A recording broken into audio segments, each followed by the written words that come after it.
All right, it's the podcast. Is this...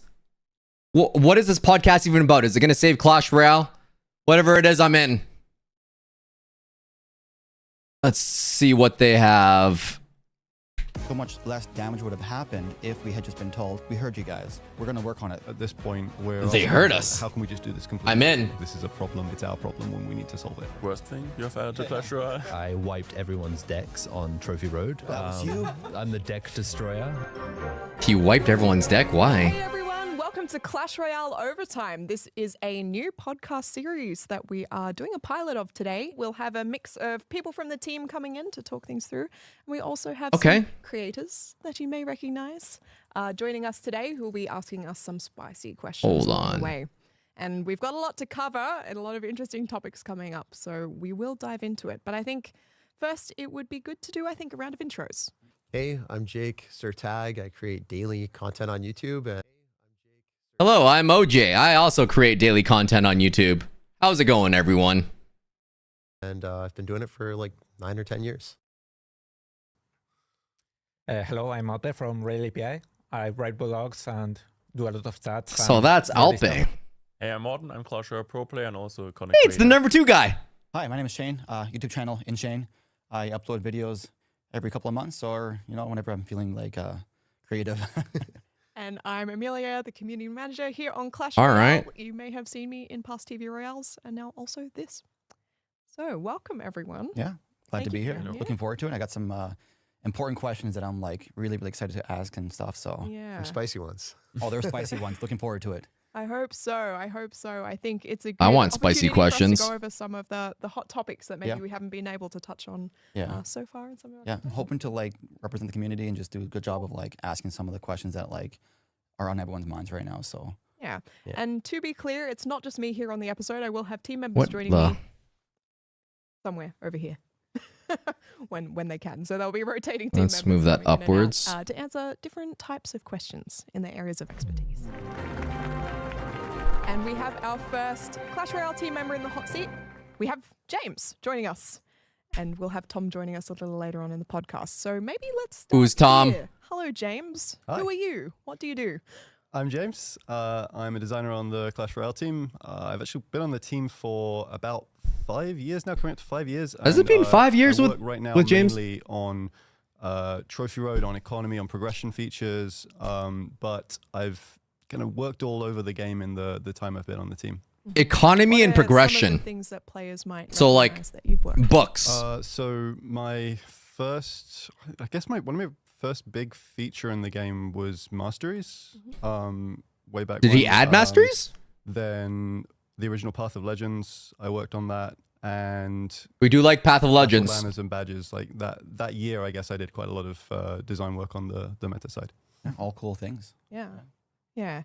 I suppose it's a good place for us to start. And I think in this first section, it might be just nice for us to have a reflection on the past. Yeah. Maybe with a bit more of a narrow focus on, the past year or so, because I think we've had, a lot of things changing in Royale in that time and also a lot of learnings along the way. So yeah, I feel like that's a good place for us to Why is kick off. Shane here? He's only been Yeah, here. He's I got only some posted questions twice here. this I year. think we might as well just start out with We some hate the heavy Shane questions guy. first, like what's on. I think everyone's here. Like the community has some questions in mind that I want to ask right away. So I think they're What really has changed? What important. has But when we changed? look at 2025, it was a monumental year for Clash Royale. Many highs, many lows. When we look back and reflect on last year, like what were some things that worked well? What were some things that didn't work well? Like what were some of the primary like learnings overall through the year? Yeah, I think the big one maybe was just how much latent passion for the game still exists. That's like something that I think we allow ourselves to forget too often, is that there are so many players still sort of just waiting in the wings to come back for when the moment is right, when there's that excitement around the game. And that was really cool.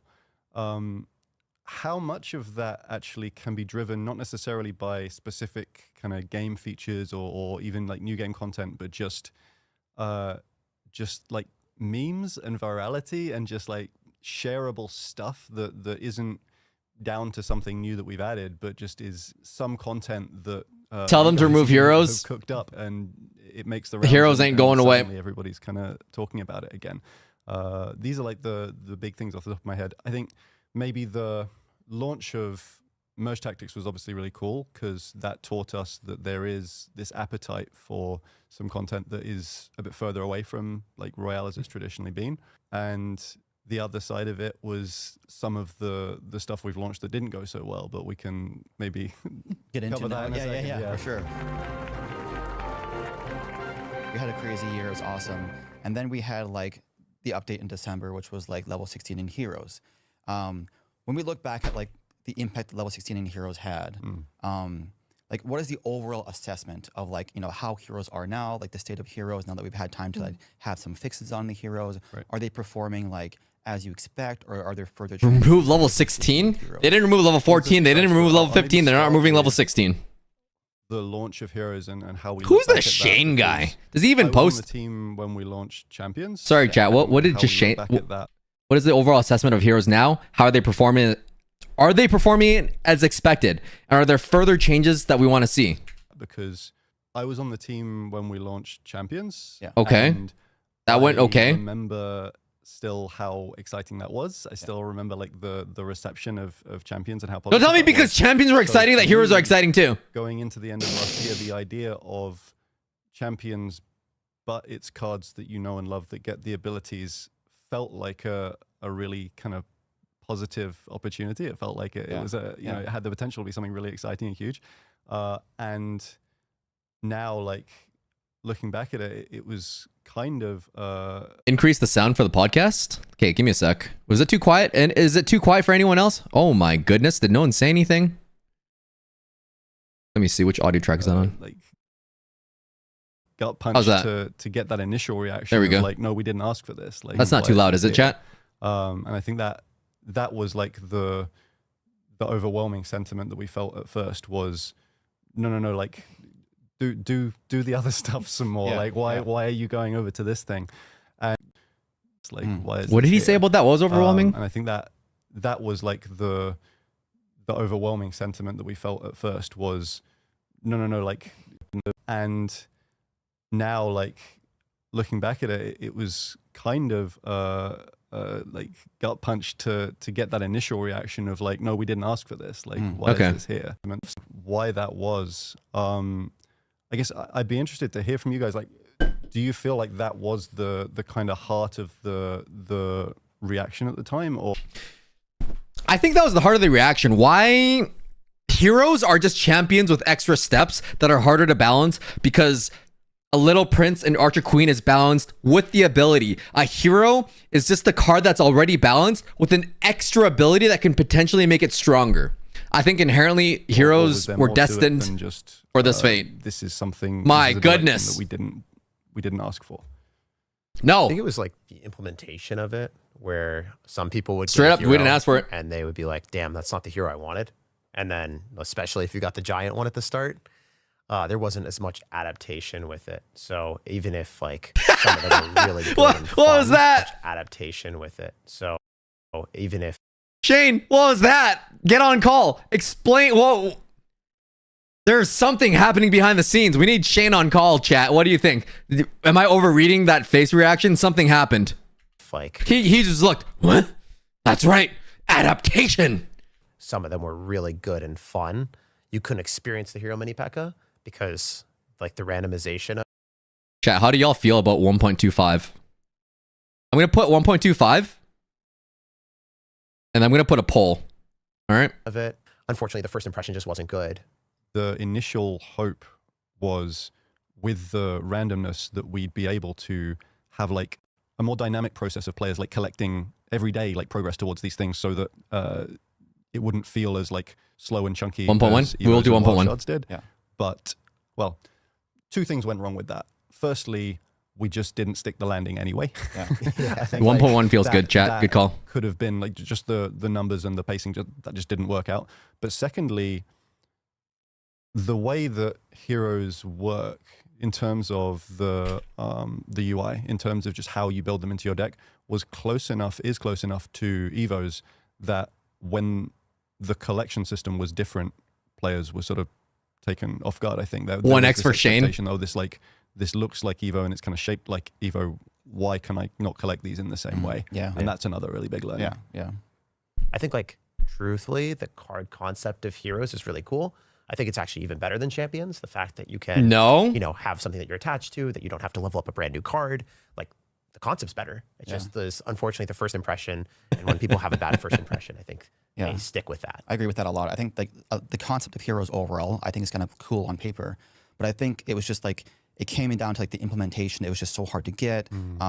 Earning hero fragments was just so like slow initially, and then it was also like the duplicate like aspect, like you get like a double hero. Right. And I also feel like because like level 16 also came out in that update. Yeah, like, okay, that's what it was. players are already upset 'cause Here's it's now at heroes, here's level 16, all and these now it's things. Like, what's at why? level 16, We don't get and now, anything like, for a lot now of updates, heroes but are just, we're like, getting like all of attachment to these that. things. So I think like on paper, like if heroes were like, some of those issues were different, then overall it's a cool concept. Do you think that if Heroes launched with the system that we've got them to now, that the reception would have been like a whole lot better? Yes. I think if level 16 also wasn't in there as well, like if it was just heroes with like the current implementation of heroes, I think it would be What he's basically asking is, because when Heroes first launched, they were impossible to unlock. You get duplicates. There's no pity timer for all that stuff.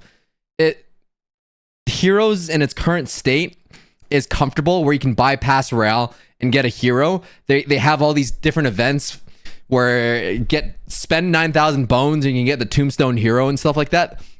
Heroes now are reasonable to unlock, but when they first came out, it was literally pull out your credit card for $25 for one hero, or you're not getting a hero for 6 months if you're free to play. Now you can get them free to play. And that should have been how it was from the beginning, but they're too conservative. I don't know, man. better. I think, but like, it's whenever too we make late. Changes into Clash Royale, it's like there's always going to be like some sort of like pushback. The entire podcast was them meat writing the developers. Shane, you need to get on call. Defend yourself. I'm going to ring up Shane right now. Shane! Pick up Shane! change. But I think like it would have been better received. For me personally, I feel like the biggest issue with heroes, in my opinion, is like that they're too similar to champions. So like champions were like the nice thing, like wow, that wasn't like happening before in the game. So like we got heroes which have like the same ability. So I feel like it kind of outshines champions at the moment. So like people don't really use champions anymore because like heroes are better right now. So I feel like champions are now less exciting. Even like they had like this, like the thing before. It did overshadow champions a lot. Game with disabilities, but now we also got like heroes, so champions feel like less valuable. Shane is here. You're eating. Okay. Everybody type 1 if you think Shane's eating poo. I don't know, man. Let's get back to the podcast. Like the only ones in the game with disabilities, but now we also got like heroes, so champions feel like less valuable. I agree with Warren there. I get the impression that there's like a collective mindset that players sometimes want something new because they are a bit bored, and sometimes they want fixes for old stuff. Okay, sorry to pause it so much, but it looks like everyone's voting 1.25, even though I set it to 1.1. 1.25. I'm going to monitor this poll, and if 1.1 wins, then we're sticking to 1.1. But this is 1.25 right now. Flip, and they all move to one side or the other. And sometimes it's unpredictable. There's not a really strong reason for one or the other, but everyone joins in the same side. And that's when you get a bad feature, or sometimes you get a good one, like champions. Yeah. I think that Morton makes a good point, is that like, champions are cool. And then like, if champions had not existed and then heroes were added, like maybe it would have been more of a novel exclusive. You watch everything in 1x. I watch everything in 2x and 3x. There's no in between. 1.25 is so slow to me, chat. Maybe because English is my third language. I mean, it's basically my first language. Exciting thing. Right. But I get it, because if I'm watching something in a language that I haven't been speaking for the last 30 years, 2x makes no sense to me. Like Chinese does not make sense to me. Vietnamese does not make sense to me in 2x. I cannot understand songs. It's too fast. So I totally get it that some people might not like 2x, but 1.25 still sounds slow to me, man. Subtitles on. I wish I could, brother. I wish I could. And then also, that being said, Marco, I don't think Shane is a 2x kind of guy. I think he's a 0.75x kind of guy. Everyone else should be 2x. So with the cadence of like, evolutions were released, like, I don't know, it was like a year and a half or whatever, 2 years before that. But they started to feel like they were in a good place. Because I remember back when Evos first came out, it was a similar sentiment and a similar pushback to what Heroes had. Maybe it's like we weren't quite done with evolutions yet. No, we weren't. Into Heroes. Yes, exactly. 40 evolutions out of 100? Oh, let's make Heroes instead of releasing the 60 evolutions. That's like if Brawl Stars released 40 hypercharges out of 100 brawlers, and they're like, oh, we haven't released all the hypercharges yet. Let's release this new thing called buffies. Can Shane eat in 2x for real, right? So I think that played a part into it.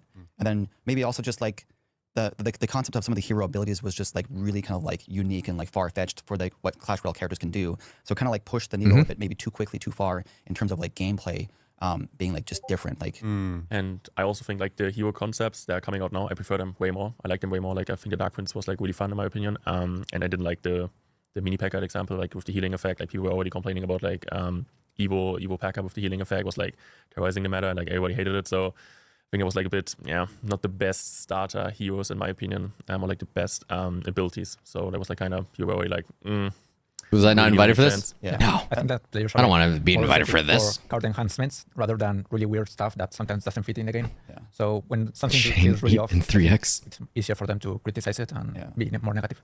I think that's like another really important learning is probably if we're going to be more experimental with gameplay, if we're going to like go further from stuff we've done before, that attaching that to something new, I don't some whole new like when they use the word line of experimental. content is really Chat. risky. Is it just me? Because if there is any sort of caution or like nervousness, Can we about that, experiment because it's after just you finish another all the reason. evolutions? You know what I mean? And I also think one thing that we forget to mention is too is that just the hero slots was like the big difference. Because right now we have the flex slot, which I think is like a brilliant solution.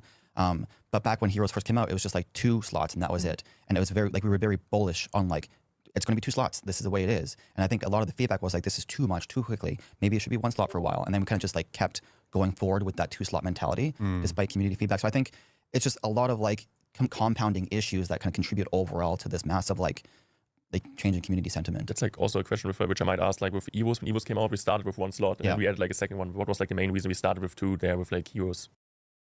In the long run, What? Morton's asking why they added a second slot for Evos? They pitched us 4 Evo slots and we're like, that is crazy. Let's do 1. Then they added a second one and that made a lot of sense. and I guess we wanted to set expectations as early as possible that we don't want this to be limited to 1 per deck. Fireshot, you're saying Clash feels a little inconsistent about what they want to do? It does kind of feel like it's shotgunning, but let's listen to the rest of the podcast to see what their vision is. We want this to have the same long-term appeal in terms of building up a collection where you're going to have a few different ways in which you could put a deck together with these as Evos. But in the end, the learning with the slots comes down to sharing earlier and being like a lot more open with you guys, with other community figures, to just make sure that we get that feedback on how this, not just how this feels to play, but how this is going to be received and how this is going to be interpreted by the community when it lands. Yeah, I think that was a really kind of, if you go down to the core of this, is like a really key part of what we learned from this window and how we are changing things like pretty fundamentally within the team to do things differently for future content. Yeah. It's like, to sit down and have these conversations, I think is one part of that, but it's also, where can we incorporate people even earlier? You'd be pro if not for the money. Let's be real. These things early and get that kind of intuitive feeling baked into the design of what we do. Yeah. I think that's really important. Yeah. What? One question that I'm still interested in. Why'd they trying to do get that? answer That looks to like an is ending. How fast would be too fast if everybody just had access to everything straight away? Yeah. Because like some of it is players saying, hey, like you're releasing stuff really quickly and I can only collect one of these like every month or 2. And so They played I safe feel with the like controversial my questions. set of options is kind of staying narrow. Yeah. But I know at least more from like the more competitive and the pros, it's like there's just going to be too much new stuff happening and there are too many permutations, there are too many interactions to have to keep up with. And it's not clear to me which is like the more prominent problem that's put forward. Yeah. I think that the heroes releasing and adding a whole bunch to the game, the faster you release them, the better it was, at least at the start, to fill the amount of decks that people could play. So people weren't like, oh, my deck doesn't have a hero accessible. I have to randomly fit in a mini P.E.K.K.A because it's the best card. And then none of the other ones, like Giant, like literally wasn't very playable comparatively to the others. The fact that you added more made the game better. So I think for newer features, to make sure that everyone has options in their decks, I think it's actually very important that you release more quickly, even though it might be harder for people to process. I think that they will adjust and get used to it. But if people don't necessarily have options, I feel like they needed 8 heroes and you should have been given 2 for free at the very They're start. be very frustrated, quit, or leave and just be angry. I think that's one of the main things that I'm actually kind of really happy about is that you guys seem to be listening to community feedback more and like implementing things. For instance, I never thought that you guys were going to change the slots down to 3. I was flabbergasted. I was like, this is the most important thing for me as a player. The dev close left is on 1. Yeah. Because which dev? There's only 2 devs. And you would have 4 slots of really special things. This is James and Amelia. It just felt like you're just cycling to the really important cards. And yeah, and that's also a really interesting design to come to for the flex slot, to come to that solution, knowing that, while heroes are unpopular, it's also, a lot of people at that point have collected quite a few. And so that was a long way to glaze flex slots. Even to go down to 2 Evo slots and 1 pure hero champion slot, you have to PR trained response. I'm glad I'm not on this podcast. I'd get dunked on so hard for. It was awesome. For these. It was like a really easy thing to be like, screw this, I don't like this, fix it. Like a lot of times people just say, fix it, here's something that is a problem, and they never offer a solution. To solve the problem, it actually takes a lot to actually implement something that works. Yeah. So I'm really happy that you guys came up with that because you can still use both the heroes. Yeah. And enjoy the new features. He's still glazing the flex slots on the. Oh my goodness. I was gonna ask like a really small question because I see a lot of might players as well just asking for unzip my pants at this point. slots to be switched. Like, do you think that's viable? Is that in the roadmap, or what do you think? Like having the wild slot. So I think it's viable. Honestly, the only thing probably holding us back is the ratio of how many people would like really get value out of that change compared to how many people would have their decks like messed up and jump straight back into battle. Right. And I don't know if there's like a sensible, I guess we could like swap the cards as well, but that's like an extra migration step. It's just, the way I see it, you are going to have to do it sooner or later, so you must have to get on with it. So it gets me as well. What are they talking about in this podcast? What's the overall theme? Yeah. For us at Royale, Is it just main complaints about how bad heroes were deployed? Yeah. So it's also painful for us, but I think it's important. So yeah.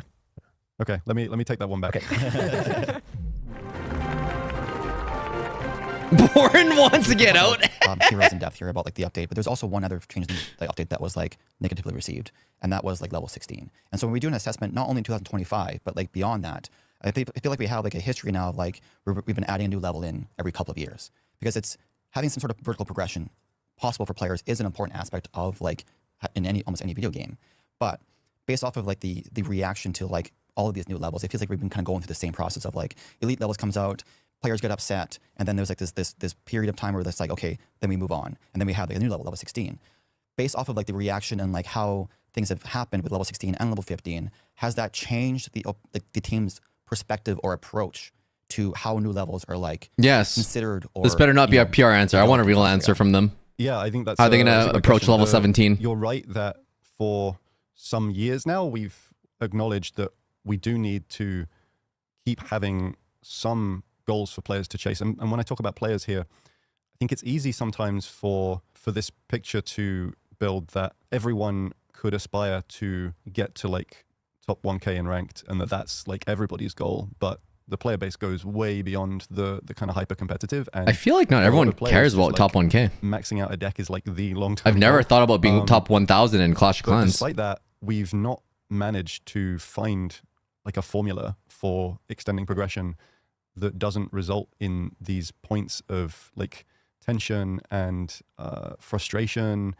And if I'm like totally honest, at this point, we're asking ourselves like, how can we just do this completely differently? Because it's clearly costing a lot more in terms of the experience that players are having than it's gaining in terms of just continuing. It is like, costing the decline of the game. That, like now the team's sitting there going, be like, hey, we need to do this differently. Like this is not working the way we're doing it. That's a nice way of saying you goofed up. Let's just like go back to the drawing board with this and like reconsider the entire approach to it, kind of thing. And I think as well, it's like how can you make it an additive, genuine additive to a player? It's all scripted. It's not scripted. I think we all want to like have fun with the game, and like we want to be excited about a new feature and be excited. Like if we are to get a new level in Clash Royale, we want to be excited about that. Like we want it to feel rewarding and as like a new addition to the game, and not like a negative that's like now you have to like go through this whole thing again. Right. And so it's like, you done eating yet, Shane? Address the allegations in a way that it is a positive for players. And it's a very difficult question to do because of the way Clash Royale is designed. And I know like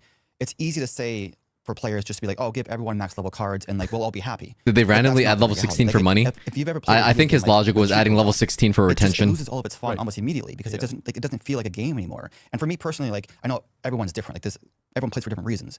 But I like having something to do in the game, something to work towards, like a reason to play and log on and get rewards and all that kind of stuff.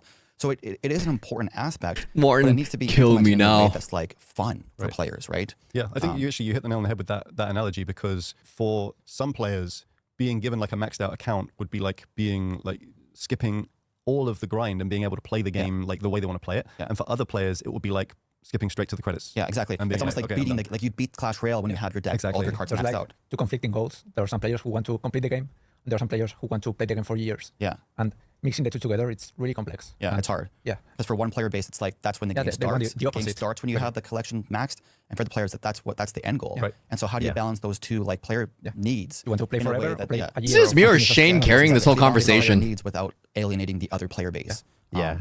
But like, you know, it's a challenging question, but then also like it needs to happen. But then it's like we need to figure out how to, like, if we can't have the solution, then we don't force it until we do have that solution. Right. You know? Yeah, I think that's one of the big learnings as well. It's like, you know, it's not, you can't just keep repeating Yeah, the exactly. same kind of thing. Yeah. It's like, okay, we need to like have a bit of a fresh outlook here. And, Yeah. and Just try. to be clear, I think for the Supercell model, it makes more sense to have a game that is play forever more than a game that is finished and completed, right? Yeah. So I think if we have to choose That one sounds type like a of player, I think Supercell there's a clear winner, right? employee statement. Yes, but also like as many players as possible. That's Yeah. the I that's guess, the dream. yeah, Like I guess. we have to aim bigger. We have to try and make a game that has that broad appeal. Morton I was think forced I to don't stay on the podcast. fundamentally there's anything wrong with the idea of saying this is a game where there are always going to be more goals to chase.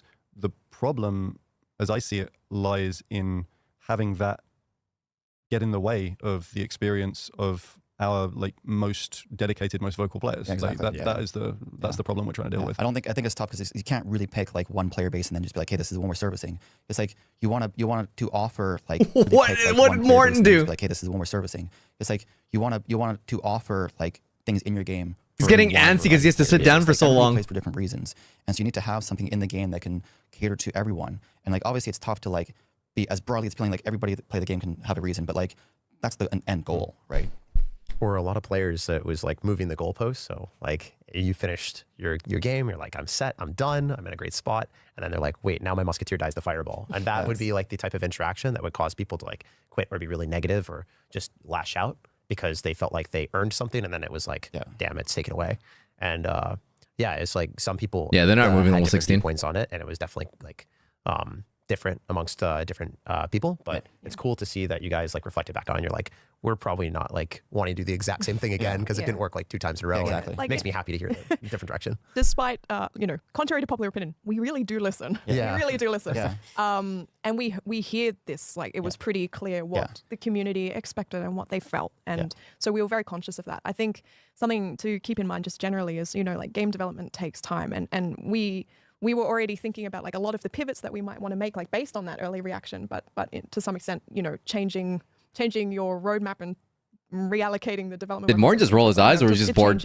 Changing your roadmap and reallocating the development work on certain things. It's like, you know, it took a little bit of time to get there. So for me, at least, I feel like, you know, to do something like the mid-March update is really meaningful. There was a lot of really important threads in there that I think really addressed a lot of the major concerns that we've seen in the time, but it doesn't mean that's a completed list. No. And it's like we have to keep listening to that and keep following through on, you know, You know, looking that's beyond valid. what the feedback directly says into like what really are the pain points. Yeah, here and how exactly. can we address that. No, I think that mid-March update was amazing. I think it introduced a lot of good changes into like the update.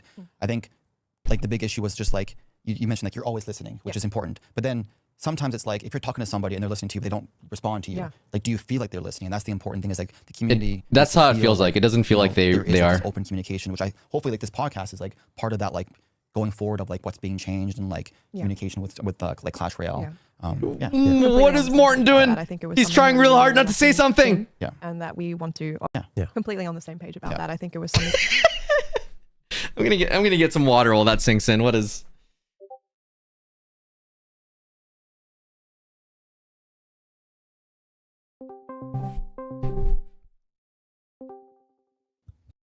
Oh man, I was gonna get some water. What's going on? What's good? I'm just Donating. I'm just reading really into Morton's facial expressions because he's not saying anything. Yeah, I was watching. It's hilarious. that we were really lacking in, and that we He's want to just like obviously change. staring So, off into it's changed a lot about the ways that we distance, just like, think about how Yeah. the pitches work. Do you- Get me And out of it's here. changed Get a me lot. out of here. Do you hear? How can we communicate these things and Do you hear the set video? expectations better and get a Yeah, I hear shared it. understanding? Yep. Because Like we all want Royale to be great, including us. They're on the too team. scared to lose You know, players. we all want Royale to be really flourishing, and as many people. They already play it and lost the enjoy it. players. So, you know, I think when we can get to that kind of common ground, it's like we might not always agree on the same solution to the problems, but if we at least know what the things are that we're addressing. I like your point there, Shane, where they're saying that they listen, but it does sound like sometimes we're talking to a brick wall, and it doesn't seem like they are listening. Together, then we I thought it was important to call it out because they were like, well, you know, we're listening to you guys, we got all the feedback and stuff like that, and I'm like, but we don't feel like you're listening to us. That's a big distinction to make. You can listen and then let somebody know, like there's feedback. It's like having a conversation. So I think that's kind of some of the changes kind of happening now, and with this podcast is more transparency, more communication, and like a major step forward in that direction. I think is good. We listen and we learn. Dialogues about we listen, we don't judge. Except with Clash Royale, we do judge. Now, what I'm interested in learning about especially is, okay, looking forward. This is tripping me out where you're on Discord and you're on here. I can't tell what I'm listening to. Forward now, like what has changed now? What I'm interested in learning about especially is, okay, looking forward. Like going forward now, like what has changed in Clash Royale, kind of like prevent that from happening again, or like our outlook, or like what kind of like just anything in Clash Royale. My God, I keep saying like. Stop saying like. I get so frustrated at myself. Right away is what Emilia just described, right? That we Hidden Master in the chat says they don't listen. They mute critical feedback on their videos. Did they really delete the comments? Okay, there's a difference with constructive feedback and just hate comments, because those are different things. If it's like a hate comment that's attacking them, like this is crap, blah blah blah, you need to off yourselves because of heroes, then they're gonna delete that. I don't think they actually delete critical feedback. I feel it could just be like the YouTube moderation system, like automatically hiding things if it's not mindset appropriate. Now where we don't expect to be able to predict how players will feel about anything that we might dream up for what's coming next, that we have a lot more awareness of the kind of the value, I guess, of being able to reach out to. Can I put James in 2x and Shane in 0.75x? Just get that early impression of just do the whole thing 1.75. Next direction. No, they did not copy strike YouTubers talking about the downfall of Clash, did they? No shot. Yeah, I mentioned we need to solve this progression. They did not. They did not do that. I want to sort of reiterate. How is Boss's channel still alive? When I talk about that challenge and the different kinds of players. Is there proof in that? Can you post proof? This I want to see proof of that. For why this is never going to honestly, be solved. Marco, if you have proof of that, I would love to investigate that further. Yeah, and it's honestly like it's a really complicated problem. Like it's easy to think it's like, oh, the solution's just so easy. Like don't release new levels. But it's like the reality is it's like so many players would get bored. Like I have so many friends that like when their decks. Do you have face cam, Shane? Maybe it'll be less confusing. When the progress starts to slow down and it takes like too long to like earn that next upgrade, they already start, they start getting bored and they start like they stop playing as much. Video call. It's like balancing the need to have like that chase in the game while offering it in a way that's like fun and exciting. And there's another dimension to it as well, that when we think about having those additional things to collect or additional progression pieces in the game to work through being exciting, what we normally mean is like new gameplay. Yeah. And we know as well there is not an unlimited appetite for the rate at which we throw new gameplay into the game. Exactly. Right? There's a pace at which maybe players will say, no, like I can't keep up with learning all this stuff. Yeah. And we also know that if players aren't collecting the new stuff quickly enough, that's not great either. Yeah. So this is like the kind of nature of the multifaceted problem. We need to keep adding new stuff. It needs to be interesting gameplay stuff, but players need to earn it at a certain rate, and it also needs to not be introduced too quickly. Yeah, Those are the kind of moving parts.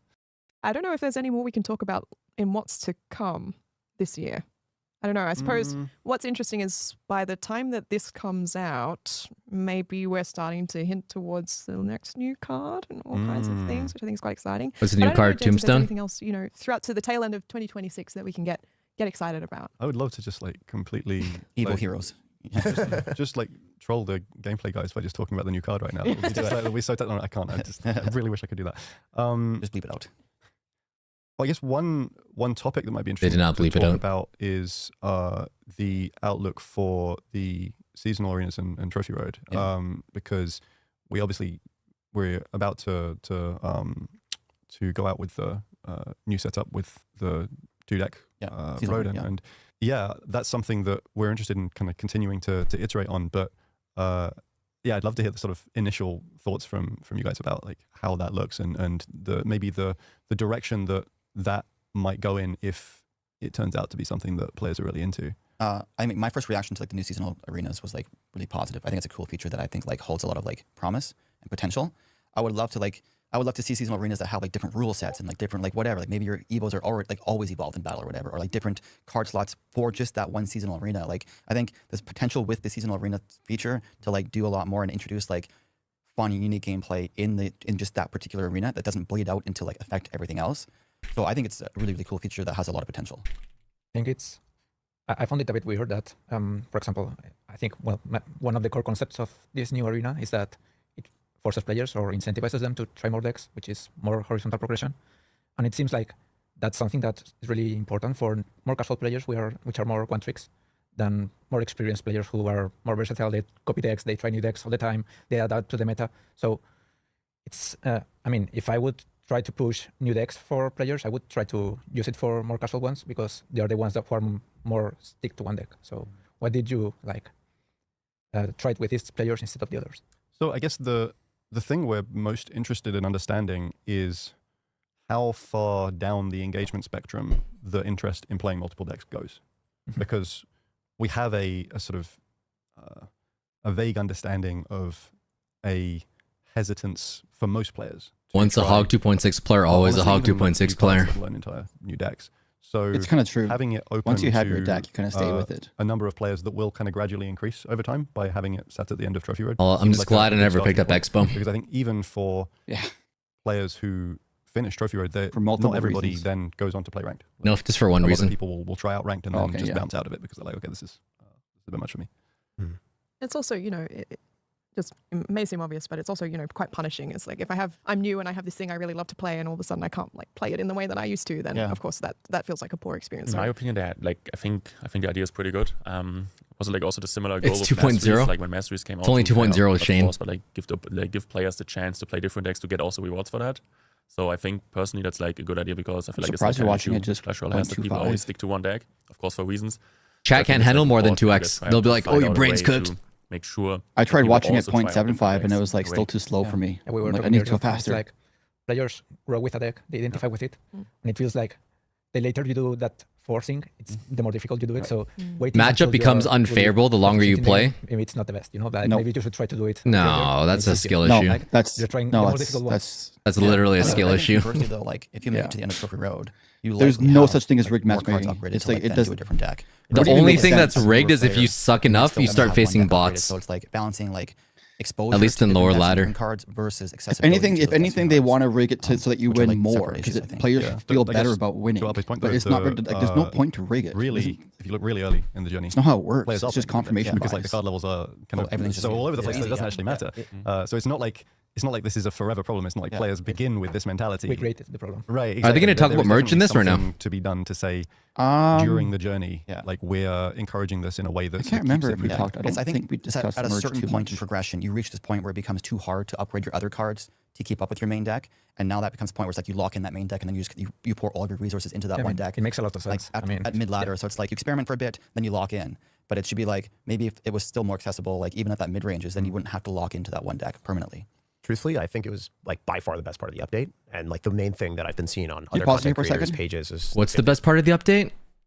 No, so I want to pitch an idea here because I've talked about how like it's too hard to switch decks at a certain point on ladder. Like you're pushing ladder and then you just like you can't change decks because the cards unlock at too like low level. Like I had this idea to like the other day was like, what if like the higher you push in ladder and the higher in arena you go, like when you unlock a new card, it starts at a higher level so you can like more instantaneously like use it, because it feels bad getting to a new arena, unlocking a new card, and then you can't even use it when you unlock it. So like what if when you got to like arena 20, like things unlocked at level 13 or something, level 14, so they can actually use it. Anyways, random tangent. Marco is saying Slunky Sour is the one that got striked, and he's the one that's talking about Eric. But Eric, I think, released personal information about the Supercell employees. That's different. That has nothing to do with striking the downfall of Clash Royale. Oh, I don't even know who Slunky Sour is, man. I've never The guy even that heard of him. got striked, but half of his videos were about the Clash of Clans situation. where Oh yeah, if you gotcha. actually have level caps at level 15 for everyone at the very bottom, like they get the lowest possible level they can have is level 15, and they're like kind of forced to choose a different deck. Like at least they're able to try different things, and they are actually making progress with cards that they're not going to get screwed over on lower levels. So we'll call it masteries. Best things, and also like I felt like the community feedback was at least listened to a lot, and that I think masteries are way underutilized. Yeah, I just really Clash appreciate Royale. that, and I'm sure I think they could be so much more than just like do damage. I think it was one of the better solutions. Yeah, one of the things. But also, it does. Brawl Stars removed removed masteries, did they not? Well, what was the motivation there? The trophies to go down to 0 again. Like it's a bit. I need to grab more water. Hold the stream. Come up to you. Okay, I'm gonna watch what trophies are you at? watch I'm these like, people talk here, 20, and I'll talk to so chat. that would be the only downside. Is just like Morton only talked once. That feels a bit more awkward, but the way that it was approached. And the sentiment. I felt like I just talked too much.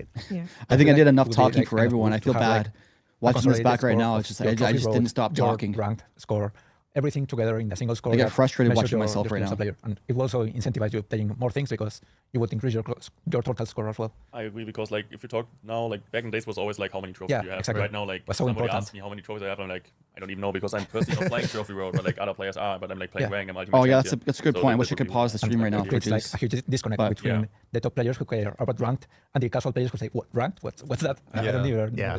That makes a lot of sense. I think we have sort of we go through these cycles maybe of as we explore different solutions to these problems for different players. What are they talking about? Kind of build up complexity, and then once those solutions become like They're more talking about, mature, like- once we're happy that they stay in the game, then we sort of consolidate and simplify them and try to collapse them back together. And it definitely feels I like actually that's don't really know what overdue they're talking about. for Trophy Road and rank. I think they changed topic there. They were talking wanted about to like just Trophy expand on Road and something like quickly, Ladder which is and like To the point on feedback. Path of Legends The being more feedback separated, you and give now us, it's not relatable anymore. the better, because then I again, don't know we what want to do James's this in service response to you was. and your gameplay experience. So the more Masteries you are the new us with records. Yikes. what you like, what you don't like, and why, the better changes that we can make as a team. It's really important that, especially if the more specificity that we get in terms of like what's working and what's not, is like empowers us to move in ways that's better for everyone. So like, I really encourage I like her everyone listening answers. to We're this to please Yeah. tell us what you want. We were making fun and of what you Morton don't because he was like he I think said the one mid-March thing I update think is so actually far a this really good whole example of the whole that. Like stream. the feedback that we And I got think from December, from January, I do was very too much specific, talking and for it was very everyone. clear like what the pain No, points your talking's were fine. around heroes, around slots, and we were able to kind of focus a lot of time on trying to solve those problems because they were so clear. So Yeah. Marco, I've seen Slunky Sour. I'm gonna pause this for a sec. I've seen Slunky Sour's stuff, and it's very uninformed. I'm gonna tell you right now. I'm not gonna get into the details, but the videos talking about the whole Clash of Clans situation is incredibly inaccurate, and it misrepresents what the situation truly was. If you know all the details from both sides, I think they're both in the wrong. And I've seen all the videos about these already. So they're not silencing the creators. It's just a way to clickbait it and get views. Anyways. I think that raises like another question that I have. Kind of like we've kind of touched on it already, and that's just like with community sentiment, community morale right now. It's just like it feels like it's at like a really low spot, even despite the March update. And you kind of touched about like wanting more feedback, wanting more like details about everything, which is like a great first step. And I think just the community overall is just kind of interested in like learning, like going forward, like what has changed in like the team to like. That is, I'm pausing again. Biden. I don't know how to say that name. That's 100% true. If they were silencing the creators, Boss wouldn't have a channel right now. He released the Mo files. He slandered. Okay, he did everything that the other creator allegedly did, except leak personal information, which crossed the line there. You know, that's actually a good point, Bidden. Value and sorry, react chat. to We'll get back to the morale and community podcast. sentiment. 'Cause you mentioned Stop that, like, pausing it. The feedback was very important to help shape what the March update would have been, but then the community didn't really feel that until March, right? So it was like we were kind of left in this like limbo period for a while of like giving feedback, not really hearing anything about it. Kind of It really did feel that way. listening or not It really listening. did. And like I feel like so much like less damage would have happened if we had just been told, okay, we heard you guys. Like we're gonna work on it. Give us a little bit of time to like figure out the exact like solution, but we do hear you and we like are gonna like work on it, kind of thing. It did Yeah, feel I like think we we've weren't being definitely heard. been too hesitant to make these kind of like open commitments, or we have been. I think that's definitely something that's improving. I feel like honestly, like just having a bigger team has made a huge difference there. Yeah. Having folks like Amelia and her team able to be there and like have the messaging get clearer and us able to be more open as a result. But also to do more, to be able to do stuff like we did in March without that interrupting what we were working on for the update that's just launched. No, it's good. Good to hear. Yeah, no, I completely agree. And I think as well, you know, like part of it is coming from Clash Royale, but can also be, you know, something that I can do personally because, you know, I'm quite active on X. I'm quite active on Discord. If you're in the server, you'll see me there and you can ping me and ask me a question because it's not always about these big things either. It's not Discord that's angry. It's Reddit and X that are angry. Important. Everything matters. Right? Everything matters. Everything matters. And so I think like just us as a team, it's really important. It's more on Reddit where they need to address the allegations. Not shy away from things like show up. So yeah, that's something that like it's. I thought that was you in real time agreeing with me, but that's the podcast. Was considered Yep. No, I think Amelia's another awesome. big She was question like, for me is, she was so like the pivoting capabilities for Supercell. good to have on the if there are podcast, and I think she's like the for instance, exactly for level what Clash 16, Royale like, needs if you to see a like problem, is it going to be easier for you guys to have some pivot in the change future in this potentially game. to address those, like, or are you going to be more locked into like this is our timeline, we have to like stick to this, we have to ship this update, and we're like locked into this feature? Because sometimes it did feel like you guys were locked into something and you were like kind of tied to it more than anything else.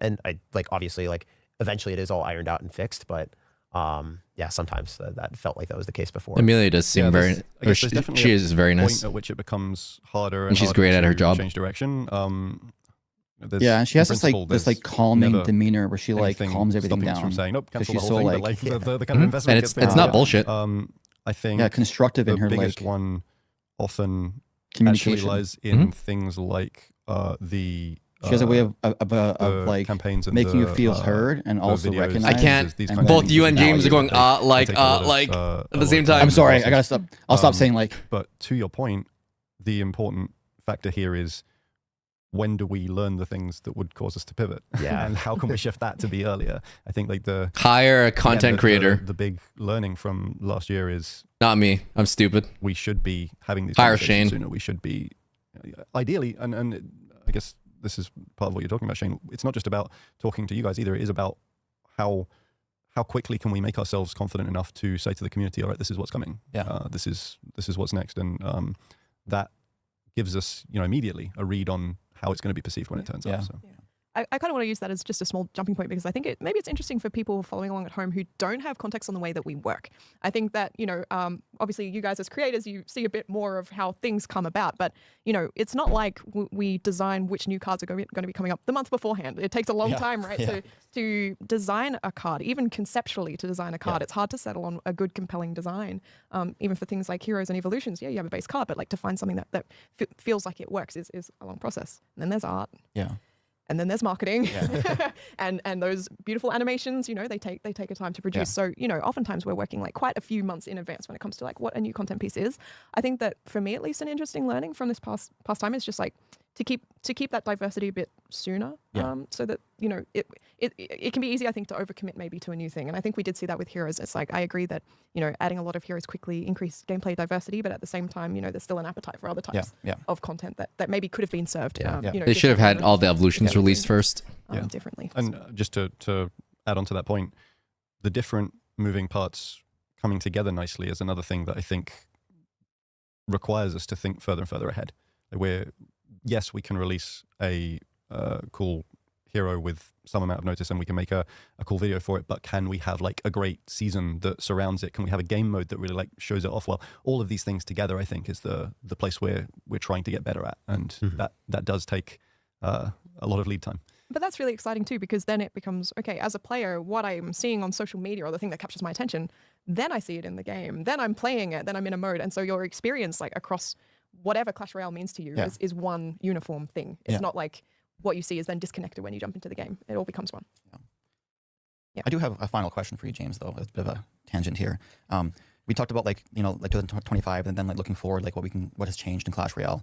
And then in the intro, you kind of talked about how when we looked back at last year, there are so many factors that kind of apply to the growth of Clash Royale. And one of the most surprising or biggest ones was like the virality of it, the memes, the TikToks and all those kind of things. You did mention that earlier. Exponentially, like just blew everything up. With that in mind, I feel like when you look at like the future of Clash Royale, like considering that plays such an important role, it feels like over the last like several years, like the social element of Clash Royale has really just fallen to the wayside. And what like used to be like They a very buried clan chat. monumental part of like Clash Royale. I agree with you, man. The Clash Royale experience. Like for me, my fondest memories of Clash Royale is like getting together with like clan members. And, Yes. like, doing clan battles or like doing like leaderboard, like ladder battles and spectating each other, giving each other decks. Yes. And just, like coming together as a community. Actually and feeling, watching my part of that clanmates' community. decks But it feels like that or that replays. community, like engagement and like feeling. Asking my the tier clanmates what the best deck for the because, challenge like, the is. social aspect of Clash Royale feels like it's been a bit neglected. So I guess my question for you is like going forward, is that something that can be considered more of like a Voice priority chat. or like a pillar in like the Clash Royale like experience of just bringing that social element back? Yeah, I think that's a really great question. I think the biggest That's a great part of question. that That's basically maybe saying they're not is- working on I clans. guess the social features in Clash Royale Bruh. were kind of templated on Clash of Clans and this whole idea of like clans being at the core of social. It really And- is. You're right. Even outside of the context of Clash Royale, I think that idea of like fixed groups has started to sort of fade away in just the No, way it didn't. that- They that people released group chats in interact Moko connect, and Clash of Clans. Online, it's starting to feel a bit dated, and so that's part of the kind of direction. I would love to have a group that chat with all we the pro were players in Clash Royale. starting to move in with Yeah, the cool. changes to the social tab. But Like what custom communities. I guess we're Yeah. really keen to learn is what are the most important ways for players to connect with each other? Yeah. Because I think clans Just copy wars, Moko. those- They nailed the group like those chats. features Call it have global chat. a little bit of nostalgia attached to them, and I'm the first to admit that like Clan Wars has been like untouched for way too long. Yeah. I think it's something that I would have loved has if this Clan sort of Wars 1 awkward was chicken egg still in the thing of, game. like, Just yeah, but it's saying. not- it doesn't get that much engagement. Clan but Wars it's 2 engagement, was like, two no one's gonna steps engage with it. backwards. I totally agree. appreciate that. I think the important thing is that we have a sort of clear strategy for what we want like social to be. Yeah. Because it's a Well, very versus- I'm not saying Clan Wars 1 is yeah, great. yeah. I'm just saying It's how a- bad a Clan Wars 2 1v1 is. experience. It's And just it's untouched. you and them, and like we have the spectating, but to your point, Merge like, that tactics feels like replays. somehow We really need that. the kind of connectedness of it has died down. Yeah. And I would love to get to the Does anybody point even play where merge tactics? there was this Yeah. feeling that you could just jump in Me and every day. you like your friends would be playing and You you, play could just everything, like though. engage with that. Yeah. I actually that play feels Merge like more than anything the- else in Clash right now. piece to me, like the It's wild. link a great game. with competition, I think, is a big part of it. We've talked about, for example, whether we could make a big deal out of a battle that is going to promote you to the next arena. Yeah. And if your friend can see you're in that battle, then they'll okay, there's high stakes here. Like I'm Yeah, gonna and then I lose and they all laugh at me. Yeah, exactly. Being able to spectate 12 let you all down. like What if like it's TV like, TV Royale hit live and watch new arena, like 11 like, win like, Grand like, Challenge. message or whatever. Just like how but in Brawl even- TV, your even face, there, I you would see argue pro that ranked that has to be replays, limited to the or not content. replays, but live games. It's just like is Yeah. visible Yeah, to, that'd be cool. to everybody. But yeah, it just feels like these sharing these like high stakes moments feels like maybe the one of the most powerful things. Yeah. And I'd love to hear what That's people what think global. about these That's why sorts of global tournaments are ideas, so good. because We could I- see the top I know 100 that there live, is a and you could lot hit more replay potential or for, like, spectate. social connectivity in the game, and They brought that back, it's just though, a right? case of trying to Kinda. It's hard to make- find. build that in a way Wow. that It's true. works for everybody, because the worst outcome would be like we completely overhaul the system and then it's only really engaged players that are all connected, and then that's not going to give us the kind of reach that we saw last year, because like the people who are like interested in Clash Royale but aren't playing like really hardcore, they're not gonna be in that system. Yeah, exactly. Yeah. What about adding some game modes that you could interact with? We'll your call it friends chaos or mode. Your clan, like, And I we'll don't make know, it like pay to more win. 2v2 things. I know that there's also a limitation when you have a bunch of game modes. Because Wait, no, that's you need to Princess still have Gambit. Players in every facet of the game, and if you add like infinite game modes, you're not going to have instant queue times. But like for instance, you have 3 people from a team, and each is like a Pokeball. Essentially, you lose, then you lose one person, and you could essentially like sweep with one person. It's kind of like King of the Hill almost, with 3 people on a team. That'd be fun. Like player versus environment, like having multiple people, like maybe beat a boss, maybe having like a free for all. Where you could team up with friends a little bit, or have that just like be very casual. I feel like there's just a lot of different game modes or things that Clash Royale hasn't necessarily explored, probably because like you guys haven't had the time to do it yet. But I think there's definitely some cool things that you could add from that perspective. Yeah, I agree. There's a lot of cool concepts there, and yeah, the idea of finding game modes that are more interesting to play than just like 1v1 in a team, or like 2v2 as it is, which is just like 1v1 with an extra tower. Like there's definitely more to explore there, and I won't pretend that we're not exploring that stuff. I think that is like Explore that what? is really, fertile ground for game modes. New game formats. That's It's not just a matter 1v1 of for finding social the experiences. right one. It's just a matter of Yeah. finding the kind of that magic when we play test it in the team, where we're just like, okay, this is the one. This is really gonna make a difference. I would just like say that, tying back to what we mentioned earlier about greedy games that are based forever and you don't want to complete them because they're pleasant and you like them. Having a social experience, it seems essential for that, like a pillar for that experience that you don't want to end because they're your friends and you want to keep hanging out with them. So yeah.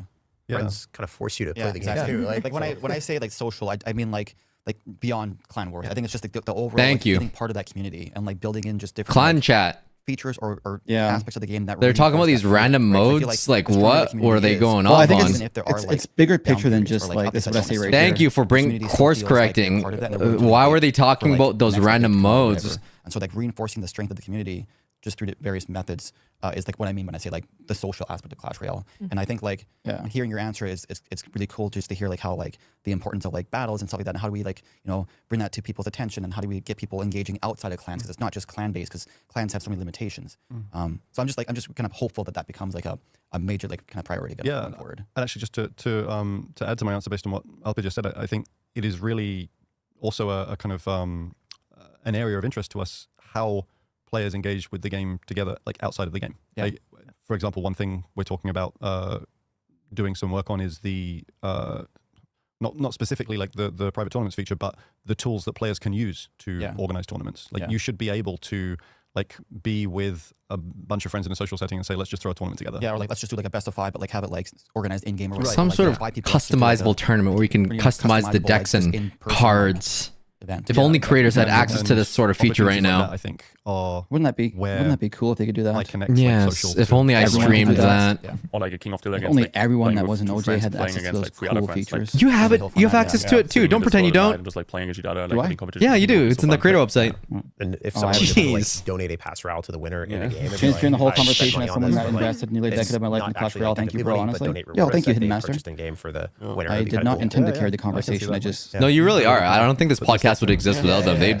Their answers, Say, unfortunately, with all although due I respect, wish that seem we like they're could continue to surface talk level, and talk you're talk, like and there's so much more to actually ask and talking to go about through. the We issues that might everyone need to say actually goodbye is to thinking of. James, We'll because- miss you. Yeah. because not forever, but Wait, just where? for this Just why? podcast, Where's he going? We might need to say goodbye to James. Yeah. Because, We'll miss you. because not forever, but just for this podcast. Yeah. Because, We have another special guest. We are kind of having a rotating roster, and we'll have Oh. joining us, very Morton's just shortly. chilling. So I guess before we say goodbye to James for today, Morton hasn't said a Morton's single word yet. antsy. He wants to. Did he want to leave or was he having fun? Quick fire there. I don't know. I think Morton's hard to read Anybody else have quick sometimes. fire questions? He's so like What's your stoic favorite in his game like demeanor.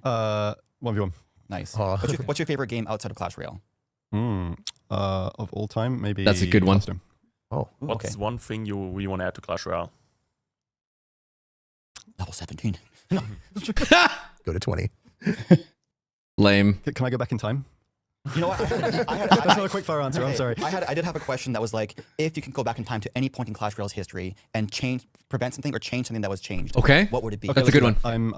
I'm going back to the launch of the game, and I am adding best of 3, like Initially, yeah. right really early on, and just kind of having He that as a could core have part of the game. reversed heroes. we will move on. So thank you, James, for joining People us. are gonna be today. so That was mad. his answer? This is not the last time that we'll get a It's chance to not come on heroes the on podcast level and talk about 16. games. What do you It's mean? been fantastic. Yeah, it was a lot of fun. Thank you. Likewise. Thanks.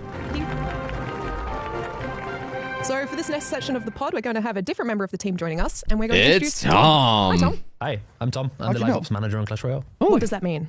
It's a lot to do with the events and the calendar, kind of making sure the season's actually Like all the start. challenges Do you and make stuff. game modes? I do not make game Tom's a modes, cool but I guy. choose when they run. And yeah, how Like they run. the crown Okay, chase. so what are some things that you've worked on? More recently, the win streak event, so victory run, and the album event. And then The a lot album of these event kind was of pretty crown fire. chases that you see inside the game. Yeah, lots of those. All the rewards. All the rewards. Most of the rewards. Okay, well, I think that for this particular block of the podcast, we're going to dive into something that's been on a lot of people's mind, which is skins and cosmetics. I know there's been a lot of interesting questions from the community I know- around this topic. I know you want seeing skins how things go. So really bad. I don't know. I actually hate I skins. can start. I know. Yeah. Okay, so like you see a lot of players that propose the idea that cosmetics should be like the main monetization of the game. And do you think that's a viable option, or do you think like progression has to be the core of the game? I think it depends on what the cosmetic is. I don't think it would ever be the full like dominant monetization strategy for the game. Even when you look at something like emotes, banners, tower skins, like they have a limit. They have saturation to them. Like what kind of cosmetics were you thinking is the top? Well, we think that emotes are the one that players like the most, but maybe there are other options in the future that we can develop. Yeah, I know that one thing that comes up all the time is troop skins, right? Yes, for example. Troop skins. Troop skins. And I even know that people have seen the China build there, even having troop skins inside China. And I always see the questions of, why can't we get this in the global game? But what are your thoughts on troop skins? I mean, they're interesting. I'm not sure how many players would pay for them, but I would like to see some tests or some tries to see how they perform. I think I've seen, some different opinions on this topic because, in some games it can become hard to tell the difference between troops, right? I think we saw this already kind of happen just between, star points and heroes, where this kind of golden motif is making it a bit hard to have that instant gameplay readability on some of the characters. So I'm interested in what your takes are on that. Do we see? If they're talking about readability, then why are heroes still so hard to read? Why is everything just flat out gold? See it as something that could maybe detract maybe from the competitive or the high. I feel like they just completely forgot the gold skins. That's about all it was. When we have conversations about skins, many of us don't even agree on like whether we like really want skins suck. Like some of us are in favor of skins, some of us are like, you know what, too much of an impact on the readability of the game makes it too hard to like understand like what a card might be. So lots of even us are like divided on like whether skins are a good idea or not. And the problem is that like once you do it, you can't really like undo it in a way. Like once you put skins in the game, like yes, you can. Like, you kind of have go to into the options, have an off skin option. Really sure that it's the right choice for Clash Royale. I agree with that. Before you do it, and because Clash Royale is a very competitive game by nature, it's hard to like implement a skin that can affect that competitive nature of the game. So you have to be really, really sure that it's like the right choice. Yeah, for me, I honestly think it's cool if you could mute them, like almost like emotes, but you toggle them on or off if you're a competitive player and you don't want to get distracted and you're like, oh, why is this battle ram looking like a pencil? Yeah. I don't want to see that. Just I would leave the pencil on. Often. I don't know why he's hating on the pencil. That's an easy like thing to say and not necessarily as easy to do. You know, he can let other speak. I kind of forgot that. I imagine the podcast. I'm sorry, but I think like I agree with I think Morton just doesn't want to speak. I'm in favor of skins. That's I like cool skins. too. I'm a more casual player. I like having. I would always like try to. I think like there's ways to kind of round that readability issue in terms of like maybe just don't design a skin that's like nobody else would talk. Really confusing for a card, or like Tag said, have a like button that you just press and it's just like maybe the skins just disappear. Like just the same way you have the emote button, just mid battle. If you're confused, just press this button. Boom, skins disappear. They're regular skins. Your opponent can't even tell.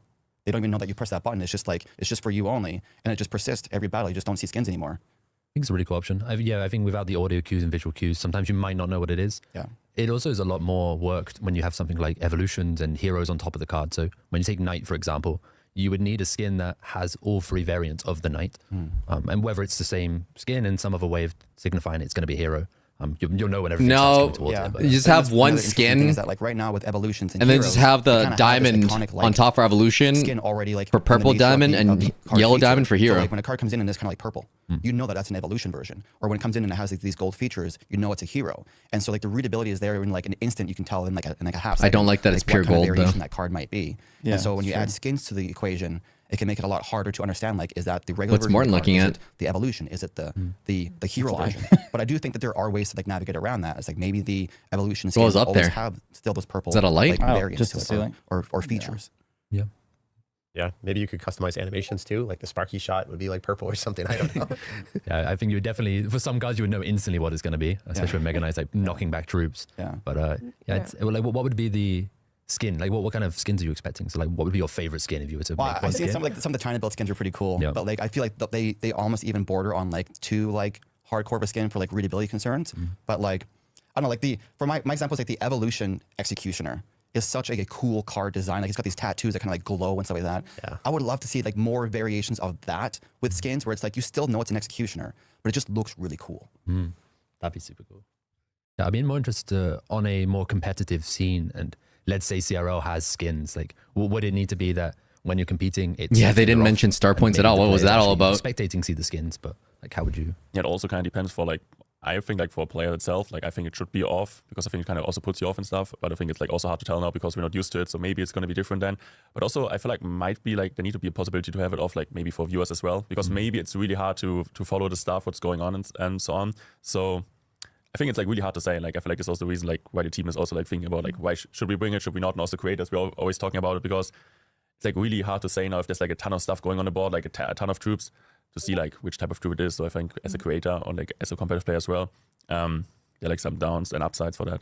Agree. Yeah. I think as well, we shouldn't limit our thinking on cosmetics to skins. I think it's natural that our minds kind of wander towards that. It's a very common model King in video Tower. games, but I think there's still a lot of untapped space in Royale to explore more personalized customization. Like of, rainbow your pathing. deck, your arena, perhaps your your loadout and all of these things. So I I would guess like if an arena if deck. you That's what guys Clash had Mini a did. Dream cosmetic. Maybe it's skins, maybe it's not. What might that look like? I wouldn't think mind beyond a just, skinned like arena. troop skins. I think like the King Tower, like the King on your tower, Yes. is like an untapped potential right now because like we don't have we have tower troops for the Princess Towers, but the King is always the King. And like I don't know what players see as like their person in the world of like Clash Royale, or are you like controlling the Clash Royale universe? But for me, I feel like the King would be like the best like personifiable like of you. Yeah, in the like game. you could have And a so, like, cat or if you could Poco customize your as the to whatever king. you want, make it a queen. That'd be make it sick. I like that a whatever lot. with different skins or cosmetics for the King. I don't think that would affect like the readability of the actual battle, but it would allow you to like customize your kind of like account as you like. True. Yeah, I mean, even when you look at merge tactics, right? Like that is something that we have experimented with. It's more of a slow-paced game where you have the time to know that okay, this ruler is long, but with a different skin. Yeah. But one of the problems we have with tower skins and king skins, let's say, is that they're always facing away from you. Yeah. So they're only ever for the other player. Yeah. So yeah, if someone can turn those Yeah, off as well, exactly. then like you don't know if they see it. I mean, And that's the also, same. like, why You would could argue buy the this tower skin? Like, skins is it for you are the or same is way it because I can't show see the off or is it front. I still pride? flex them. Right, and also in that sense, Yeah, I don't think people care you that have to they think can't that see it. you can only buy one. And tower also skin you because can only build have in one ways tower to skin. see it. So Is this in-game. like that a conversation constrains where how it's many just you kind can of buy, and for example, we just were talking two earlier guys about having beers, skins or are that they has actually a lot heavily of considering horizontal progression. King And Tower for example, you skins? have a Like, regional what is the collector, vibe and you here? can use many of them during your battle. I So don't know. that's I really a hope they constraint actually that consider there it are because I think it's a some cool cosmetics that you can only use idea. one, and that really But limits It doesn't how many you can buy and sound how like many it's you can that use. serious. It's like, ah, Yeah, tower skins. have the interesting, benefit Shane. of the Interesting. randomizing. Anyways, So you can pick your favorites, and every game you'll cycle. Yeah. Something like banners are like you scroll for hours to find. can't the hear right you, one. by the way. Yeah. Now we have favorite button, but it's still it's Can you hear me it's now? hard Is to- it better? Once you've locked it in, it's hard to pick a different. I was banner. going to say that I'd like to think that they consider It it, would be kind of but cool I don't to know. have, like, maybe I hope so, different too. Towers, so you can choose like for the Golden right skins style, really you are choose the tower forgotten. Skin for the left one, the silver skins for Gone. the different sets for like tower troops. I think this would be kind of fun to customize that a bit more. Yeah, that'd be really Because they stopped doing it I and they think it'd just be really like cool to just see things that are not actually impacting the gameplay. For me, tower troops, I wasn't a huge fan of because each time that you learned a new interaction with the cannoneer, you're like, wait, this Skill one issue. wall breakers. Wait, Skill no, it doesn't issue. one-shot wall breakers, and you had to learn every single interaction with spells. Yeah. Plus, like how many shots it kills a troop, and it was like kind of overwhelming. So if you were to change like the King Tower, hopefully that wouldn't like have any ramifications of like new things to learn because there's so many cards in the game already. Like, Yeah. it gets overwhelming quickly. So if you were to change other parts of the arena, like maybe some tiles on your side of the arena to be like some customization from either your banner or like a profile picture or something like that, that you could change every match that's actually visible. Because for banners, like we see it in the profile loadout Yeah. and we see it like very shortly at the start of the game. And to see customization have more of an impact for a longer period of time, I feel like that would just definitely be something that resonates with me more. And I feel like I have more of a impact in my customization instead of just like a very what's he, short stint of it. what was he yapping We've about? seen it in Clash of Clans, for example, when customization or players something. customize I don't their know. own arena. They have their own constructions. They have their own ways of putting I their tuned out walls for and a little their bit. I'm sorry. decorations. And that's something that every player that faces them can see. So that's really valuable. And in Clash Royale, things are quite hidden in profiles, and you don't see them when you're facing opponents. So yeah. Yeah. Yeah. Do you think that if something like that were to happen, I'm not saying that it will, but if it did, would you heard it see here that first. kind of happening in certain modes, certain parts of the game? Because I know like part of the trophy road experience, right, going to the next arena is that you feel it's different, right? You feel almost a sense of progression because you're kind of moving between these things. So at least when I think about this kind of concept, I think about it in the context of like, friendlies and tournaments and things where like, it's kind of your own personal experience. But I'm interested in what you all think of that. No, I think it's a good point. I think like the sense of progression, like as you get through the arenas, you see it changing. That's important. I think like if you were able to like, customize the arena or whatever, it would have to apply to like different game modes where like it's more casual, like you said, friendly battle or whatever. But I think it's a really cool like untapped like market and like customizing your side and like your king and like your arena and like what if even like your home screen or whatever, like you can have like your own customizable home screen. Like, we I'm have good every with season, that. We have this cool. I just like, don't want season, troop like, tower loading screens, skins, or I mean troop skins in arena, general. the music and like the overall cosmetics for the King Tower would work, like though. season. It King feels like those are Tower, so the cool, so much arena work you're going into saying, that. the And then, loadout. like, by the next season, that's all gone, and then we had like the new season stuff. But like, what if I really like that season? Like, what if we were able to like collect that somehow and then like keep it and like use it somehow like permanently? It'd be really cool. Yeah, I think the loading screens are something that we put a lot of time into, and you see for a brief second. Yeah. Depends how fast your internet is. I think these are something that you could customize. Even things within, let's say, clans. Like, can you build something together as a clan that you is customizing? Yeah. Like inside the battle, can you destroy a tower and change the FX? Like when you destroy towers. Yeah. I know that Rocket League with their goal explosions is something yeah. that's similar. That'd be kind of cool. Just have like an emote that comes on, like just like dunks on your opponent when you like destroy their king tower. The and- ultimate BM. Yeah. And also, if you win or you lose, that you could have different animations at the end of the game. Yeah, like different finishers. So I think that's pretty cool. The other- So are they the other thing implementing I wanted that? to ask, I wanted to see like the limitations of I like don't know. Clash Royale's I- code base. Like how hard is it? Hopefully consider it at to least. I don't know. draw the skins or create the skins? Because I remember like 2-3 years ago, I was talking to Genshin Drew, and he was has, like, yeah, we have to like like, hand draw the 100 skins compared to Brawl Stars. You just artists. put in a rendering thing and it's 3D and it's pretty easy. Yeah, we do still have that limitation, for some of the older sprites. So yeah, that is one complicating factor. But something that we've learned is even in moving to having more of the 3D models, which, like the heroes are, it's still not a fast process to develop a skin. Even on a 3D model, there's quite a lot of work that goes into that from like designing itself, which takes a lot of time. There's a lot of like process just in that. And then, once that gets into like development, you have to do texturing and you have to do the modeling and all of these things. It actually ends up taking probably as long as a new troop, maybe even to produce a skin. It's like, it's not it feels like it's something that would speed up the workflow, but that's not necessarily the case. Yeah, I wish they that outsource I could things? give a crossover improvement. That's what I was Maybe thinking. marginally, but yeah, it is still somewhat of a limitation for us, I would say. Definitely. And then even like there's parts we have to mirror the tower skin itself. Bring back You chaos. can't really have I'm in. superly different like princess towers as Yeah. well. Thanks. Yeah. But it's a kind of thing They where said it's if- coming back July. If there is a belief and we have ideas for how to improve it, like we have to prioritize and get that work in. Yeah, yeah. It takes up the whole update or whatever it may be for one team. Is this where we say small indie team? Yeah. A small indie team of like 10 people. Yeah. Yeah. Maybe a little more than that. Yeah, that's true. But there's only one update, and of course you don't want to pack everything. So. Yeah. And in the more cosmetics, like having things that you can download over the air is great. But the more you pack into the actual update, the bigger the update is and how long it takes people to even download. Yeah, It's like like the a new file player size. coming in. Yeah, Yeah. absolutely. Yeah. So you need a lot of stuff kind of stored. You didn't really explain that very well, but it's hard to download a game when they make it too big. Screen, you download it. Yeah, and then the you wait file for it. But, size. Yeah. having all of it packed inside the client is just. It used to be Very big. if you're prompted for Wi-Fi, your app would never get Overall, downloaded. Like customizations and skins and stuff like that. Like it's still very like much like an When was the untapped, podcast recorded? potential in Clash Royale. Uh, I do like to feel like the team's just like is it really open to exploring Couple weeks more ago, I think. of that and just seeing like do players I have to want look at the that like calendar to see the and exact just testing the date. waters with that. Is that like a possibility? I would say so. I believe that there are some people that chase cosmetics. Like even when you look at the types of rewards that can come into events, like it's progression or it's cosmetics. Like they're the two main types. And It's either if you do or want you the don't. Emote at There's the no end in of this event, between. then you're not going to want Yeah. to complete the event. Yeah. So there needs to have some depth. Like Yeah. especially with the limitations we have in our current cosmetics. Like Yeah. emotes have the same deck problem that Trophy Road has, let's say, where once you have found your favorite 8 emotes, like it's hard to really switch out your favorites. Yeah. You pick a banner, you stuck. Like maybe your randomized tower skins, maybe you find your favorite one. Because you Maybe can't the new favorite season the has best banners and one, they so take forever to we always scroll need and to there's explore so much different ways to kind of noise. Find things for players to If choose. it could Also, let me the like banners, pick the only 3 ones banners to just go through. Just for players to want to Yeah. complete events and Yeah. engage. The other so- issue with banners Yeah, too is that's that very like, true. you I feel don't like see even now them like that playing much. it's just For like 2 it just feels seconds like at the beginning of the rewards, battle. like chast stuff down. That's Like, it. it's kind of just cool if there's just like different things to like achieve in the game. Like obviously we want rewards. That's like the primary factor. But still, sometimes just having things are like nice. And like you said with emotes, like I have the 8 emotes that I want. And like when I see an emote, I'm like, man, I don't really care because it's like I already have the 8 that I like. I don't really need anything else in there. So having like more things to kind of like reward myself for playing would be kind of cool.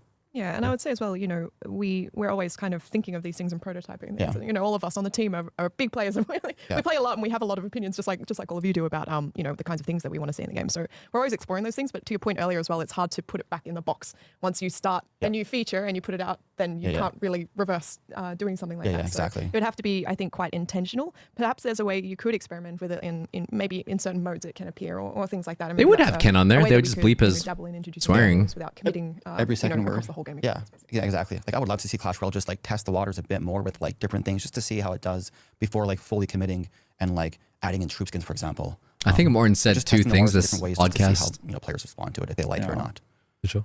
Yeah. He's chilling. Well, I feel like we may be coming to a natural just, like, kind of looking end off on the wall, cosmetics. I don't know if there's any ceiling, closing thoughts before we floor. move on to the next block. Speak now It's like, for get me a out moment, of here. please. Yeah. Ideas. Morton's like, I'm over this. Can I just play Clash Royale? Play Mega Knight. Mega Knight. I want to see like a Honestly, they full should have let us Hog play Rider, Clash just, Royale like, while we're like doing like, it. let's just like Yeah, arm it up yeah, and just, yeah. like, Hilarious. Oh, that's an interesting And one Subway we didn't touch Surfer on the just screen. IP. I'm in. Oh, IP yeah. skins. Yeah. jab at the heart ego golem. That's the kind of one you need. Elite barbarians with lightsabers. It's so cool. Yeah. True. Again, it's not something that we're thinking about right now. Just to be clear, but Why not? yeah, I don't know how I would feel about Yeah, that it should be. personally Yeah. because I feel like Royale has such a character to it that Yeah. it kind of takes away from I think the core Royale experience. But again, I'm Yeah. open to thoughts on this, and I'm sure maybe you guys have opinions as well. I'd love to hear them. But Yeah. okay, we've got a fun one. Ready, Tom? For me, Yes, Tom, this will be your favorite topic. oh my God. What's going on with that tab under construction? We're still working. It's a big construction project. It's been, I believe I saw on Reddit the other day, it was the 1 year anniversary. Oh yeah. So yeah, It's been a year. They already. did it was not need to There were remove reasons, that. obviously, and we can go into why it was removed. I know. But Why? there's Because never been season something shop that was we removed, so you prioritized to didn't put make in sense there. anymore. Should have kept the challenges The in there, reason it man. still exists is symmetry, obviously. Like you want to have 5 tabs, a battle in the middle. When you remove the tab, make maybe the clan. Some people said even clan and social should be different tabs. But we wanted to put something that actually is useful there. So Yeah, well, maybe we can dive into that a little bit more because maybe not everyone following along has the history on what Should have kept the why we were season trying shop. to No, the solve season shop was something, ass. Taking away that tab and maybe what our thinking about it is Yep. moving forward because we have some good learnings I think from that decision. for sure. Yeah, there was a lot of updates last year. Mostly for people that don't know what the tab was, it was the events tab or season tab. So a lot of these seasonal game modes like 7x Elixir and all this kind of stuff lived inside of this tab. So the That's where it made mainstay of sense. that tab was the season shop. So No, they think made it it the was season a shop season after. shop. Should have reverted But, after. this was essentially you would play those modes, earn seasonal tokens. You could even play classic 1v1, classic 2v2 there, and you would earn seasonal tokens to spend in the shop. That sounds amazing. It That sounds like a awesome. great idea, right? It sounds awesome. Until for some players that want all of the rewards in the game, like you have this whole side activity that you have to do. You sort of grind. So one of the main objectives of that change of removing the tab, removing the season shop was, can we give those rewards to as many players as possible? So by playing how you want, Removing the which is season Trophy shop, Road, fine. all Take these it kind away of from the seasonal tab, but the events, challenges should have still lived you there. can progress, you can earn rewards. So Yeah, it's that's true. when we introduced things like the crown chase. So moved a lot of these rewards. I think the tab wild cards went into existed pass. before season shop. They And didn't have to wild delete the cards tab. went Just somewhere saying. else. But yeah, there was a lot of rewards that we kind of moved into events. So trying to streamline the process. Am and I then unreasonable included for saying removing that? chests, removing chests I completely. No, I think it's And trying very to make it valid. so you just jump in the game and play whatever you want to play. You get rewarded the same way as everyone else. So that was the intention. current It seemed solution is to way more have confusing. streamlined this process, but of course people want the old stuff. Yeah. How do you see, we have things like the festival market, for example, and other things. They seem season shop-like. Yes, they do. They do. So using some tech that we had, we were able to mimic a season shop of sorts. I haven't seen many comments about bring back the season shop or bring back the festival shop. So I guess people didn't like it that much. But yeah, let's see. With June, of course, there's the way to get the tombstone, which is through another season shop like event. We call it the bone And you shop. can earn those tokens by playing how you want to play. So it's like the season. In the season shop, you see all these cool rewards and it feels exciting. It's hard to tell, like you said, when those rewards get moved to different parts of the game. And then you get them skipping one at a forward. time. It's hard to Yeah, feel that he was effect he was soaking in the mansplaining the season bone shop. shop. It's already in the I actually game. kind of appreciate the season shop is cool, but it You have, also no became, tolerance a for that. grind. After several months in a row, it was to the point of I really kind of dislike when games do this, where it's you feel like you have to play it, otherwise you'll miss. They out don't on a listen to reward. players anymore. That's And, what you they feel were like, okay, talking it's a about weekend, I earlier, wanna just is that rest they do whatever. listen. But it's no, I have to get on and play to earn my cap. Otherwise, I'm gonna lose out on those rewards, and now it becomes more of a chore to go in there and get those rewards and get those tokens. So having the rewards shifted to You don't earn even those want to rewards buy the doing things that tombstone you're with the already bones. doing instead of I having feel work you. extra for those rewards. It's so now, bad. Makes it so much kind of easier. But I feel like it's hard felt to kind bad of dumping really on it in your video, trust but that you're still getting all you of those were right. rewards in What's that? their entirety Yeah. through those. So I felt extra bad game modes, dumping 'cause on they, it in your they feel in so your spaced PP out. video. Yeah. No, was it's actually worth pretty it. bad. It's part of Is- what I think we wanted to talk about yeah. in this section a little bit is that, I guess, discoverability. So it's like the surfacing of information, right? And it's part of what we're exploring, I guess, with this new tab design as well, which is, to your point, knowing where things are happening in the season. What do I need to do? What's coming up? Having a clearer picture of that.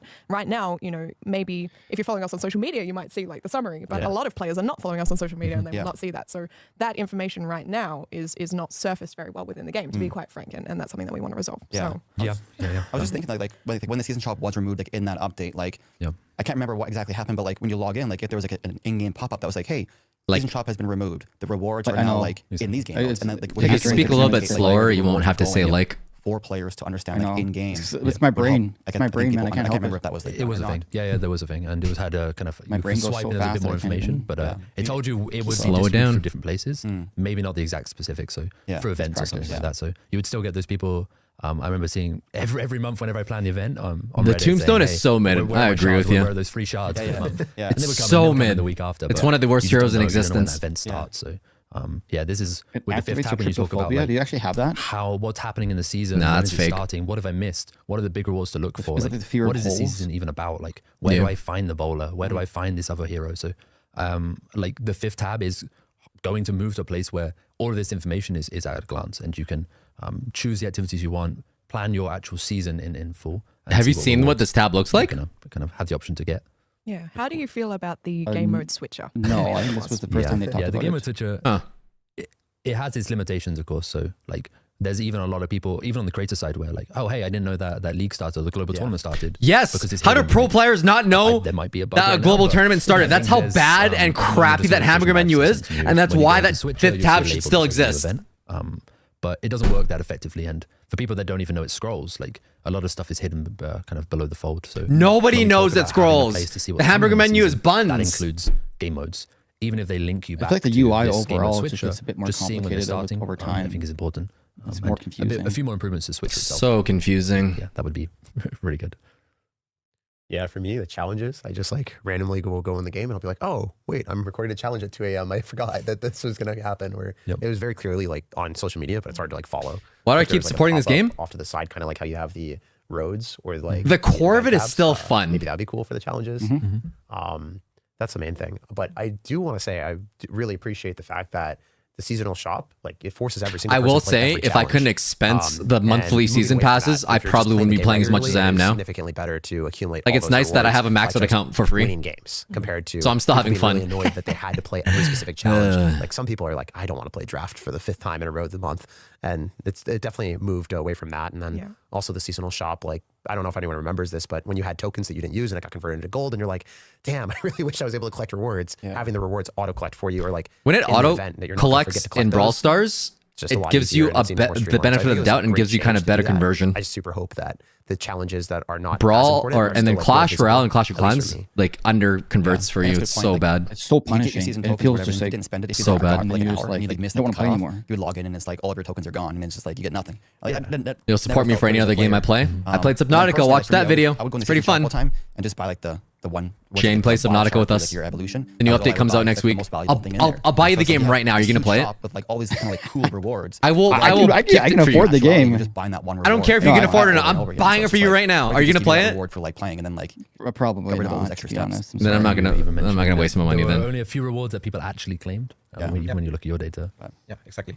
The data. People always claim the same things. every No, season, not the every season, data. yeah, every season. So yeah, it was a bit repetitive. But we have like the festival thing We have going on now. we have looked at the We just data. launched Season Shop 2.0. The data has And the suggested discussion we do overall. not. Like, hey guys, it's back. This is the Season Shop 2.0. It still faces some of the problems, like having to unlock pages by spending tokens, puts bigger rewards at the end and allows us to kind of, people have a path, Yeah. but there's still, when you have excess tokens, where do you spend them? Yeah. There needs to be this recurring purchase.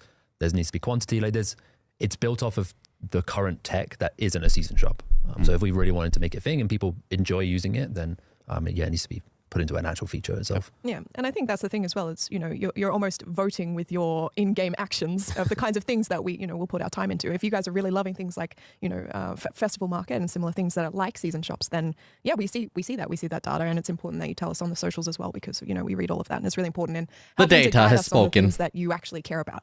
Yes, so we for sure. Even the past few, like Magic Archer, Bowler, Tombstone now, like there's been a lot of free like heroes and stuff that are locked behind these free-to-play routes.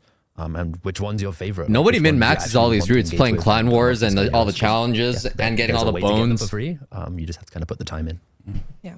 I think we touched on an interesting point before from Surtag actually, which is kind of about surfacing challenges in a better way.